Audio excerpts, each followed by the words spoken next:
When people look at the last 10, 11 years in gold and they see sideways action, and then they conclude that, well, gold is no longer an inflation hedge, it's no longer relevant because it's not going anywhere, you have to look at the last 20 years.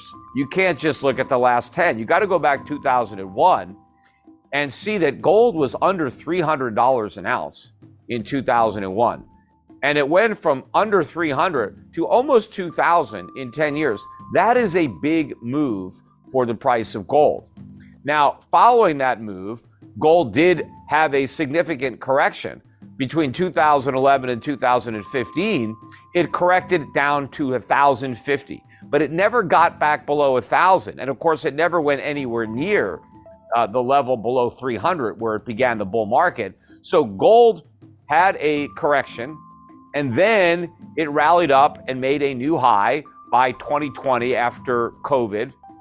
And it's pulled back a little bit from that high, but it is really consolidating the big move up from 300 to 1900, been trading sideways. It is building a new base from which the next bull market is going to be launched. And what is delaying liftoff of this gold rocket ship is a misconception on the part of investors around the world as to the real situation with inflation in the United States and the Fed's ability to put the genie back in the bottle.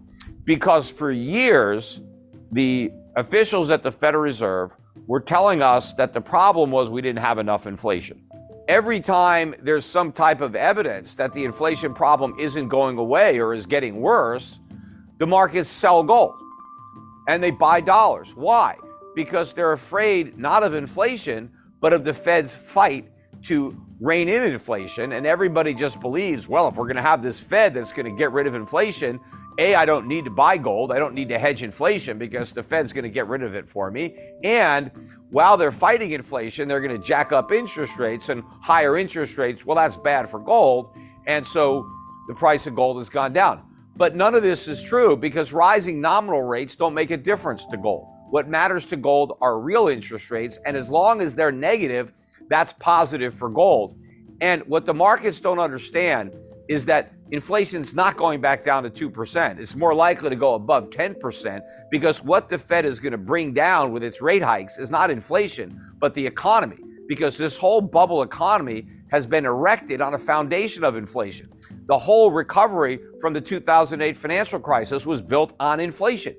And now that the Fed is trying to remove some of that inflation, you're taking away the foundation, everything comes collapsing down. Stocks are collapsing. Companies are going bankrupt that never should have existed. All the debt that never should have been taken out, that was non-productive and is now no longer serviceable at a higher rate of interest. The Fed is in the process of creating a much worse financial crisis than the one that it created in 2008. And so I think when investors start to appreciate the box that the Fed is in, that it's actually going to have to pivot, not in victory with inflation, but in defeat. The Fed is going to have to turn its attention to stimulating the economy, and the only tool it has to do that is inflation.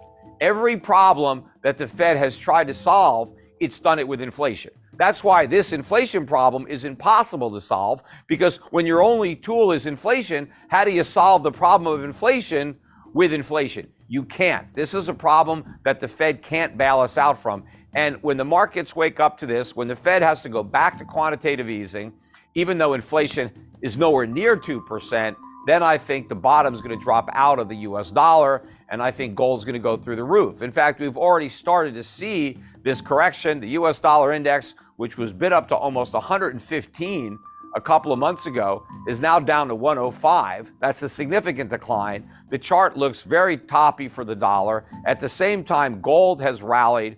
I think you had a major capitulation in this correction in gold. I think a lot of the institutional money gave up. They threw out all their gold stocks.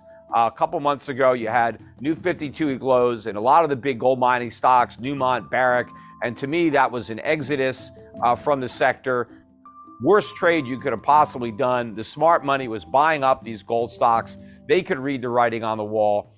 And as the inflation rates move higher, and there's no way these central banks are going to stop that because of the massive amounts of debt that they have. Nobody wants to raise taxes on the middle class. Nobody wants to cut spending and cut Social Security or Medicare. So the government is going to continue to pay the bills by creating inflation.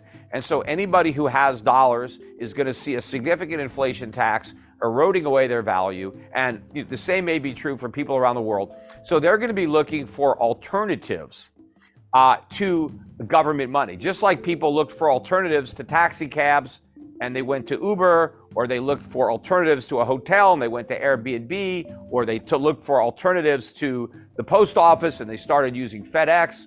They're going to go back to gold as money, but they're not going to be carrying around their gold. The gold is going to be stored with a reputable third party, and that third party will issue a digital token like a Bitcoin that represents ownership of that gold.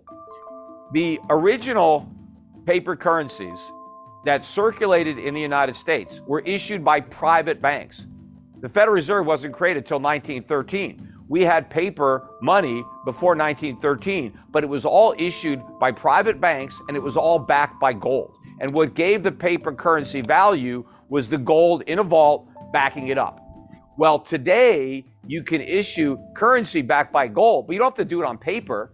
You can use blockchain and issue it digitally. You could take a token that represents ownership of gold that's stored that can be transacted and used as a medium of exchange and a unit of account much faster and much quicker than you could use Bitcoin. So if I want to make a transaction over the internet, and let's say I want to buy something from somebody in Australia and I want to pay him, I can instantly send him gold.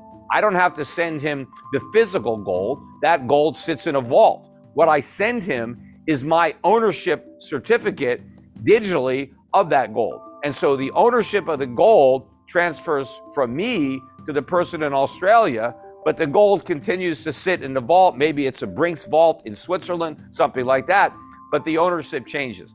People are going to look for alternatives, and the free market will supply it.